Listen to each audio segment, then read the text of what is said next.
The question that keeps every founder up at night: what's my startup really worth? Today, we're looking into startup valuation, and I promise to make it simpler than you might think. Whether you're preparing for your first funding round or just want to understand your company's true value, this guide will give you the clarity you need. Let's start with something counterintuitive. Your startup's value isn't just about the numbers, it's about the story those numbers tell. Think of valuation like writing a novel. The plot is your business model, needs to be compelling, the characters are your team, also need to be strong, and the ending, your exit strategy, needs to be worth waiting for. Every valuation is essentially a prediction about the future. It's an educated guess about what your company could become, backed by data and methodology. Understanding this fundamental truth helps you approach valuation with the right mindset. One of the most straightforward approaches to valuation is known as the revenue multiple method. Imagine you're buying a house. You'd look at similar houses in the neighborhood to get an idea of the price, right?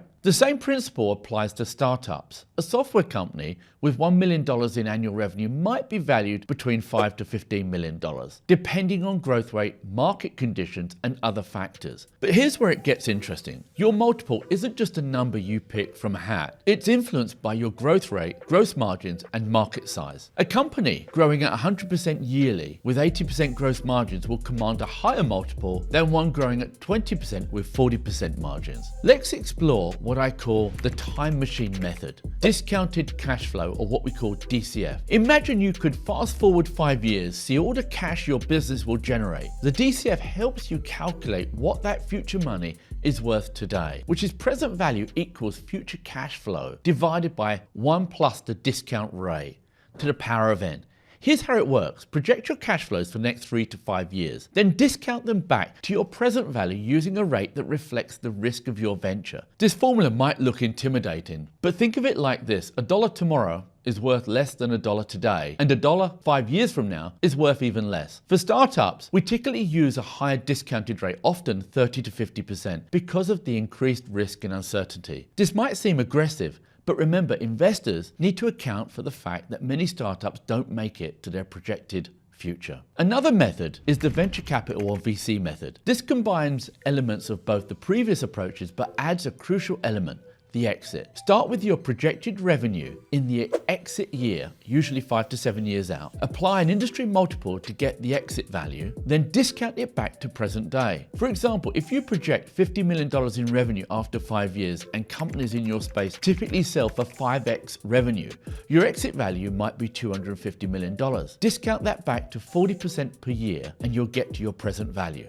This method also factors in the ownership dilution from future funding rounds. If investors expect to own 20% of successful companies at exit, you can work backward to determine how much they should invest today for that level of ownership. Numbers tell you only part of the story. Your startup's value is significantly influenced by factors that don't show up directly in spreadsheets. Think about these as value multipliers or dividers. Your team's background and track record can dramatically impact valuation. Previous successful exits, deep industry expertise, or unique technical skills can justify premium valuation. The same goes for intellectual property or market positioning and competitive advantages. Market timing also plays a crucial role. The same startup might be valued differently in different market conditions. Think of it like surfing. Even the best surfer needs the right wave to perform well. One of the most powerful valuation drivers is momentum. Early stage investors often say they invest in lines, not dots. This means they're more interested in the trajectory of your metrics than the absolute values. Start up to $100,000 in monthly revenue, increasing at 20% monthly. Consider two startups, one with $100,000 in monthly revenue growing at 5% and the other at 20% monthly. The faster growing company might command a higher valuation despite lower current revenue because its growth trajectory suggests a more valuable future business. Valuation isn't just a mathematical exercise, it's a negotiation. Understanding this helps you prepare better for investor discussions. The formulas and methods we've discussed provide a foundation, but the final valuation comes down to market dynamics and negotiation skills.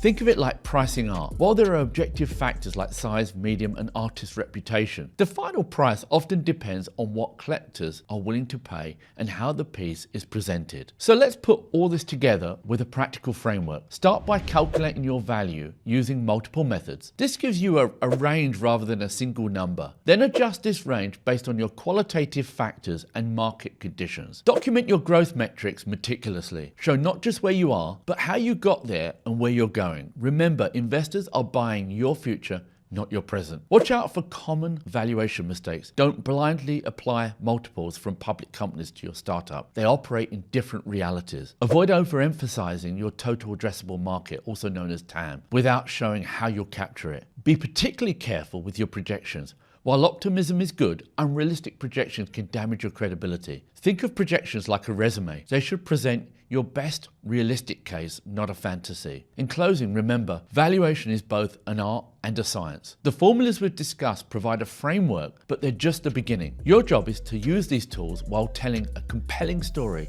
about your company's future. Whether you're raising funds or just planning ahead, understanding your startup's value helps you make better decisions and negotiate from a position of knowledge. Keep tracking your metrics, stay realistic with your projections, and remember, the best valuation is the one that allows both your company and your investors to succeed. Share your biggest valuation challenges in the comments below, and let's learn from each other's experiences. Don't forget to like this video and subscribe for more startup insights and practical business advice. Thanks for watching.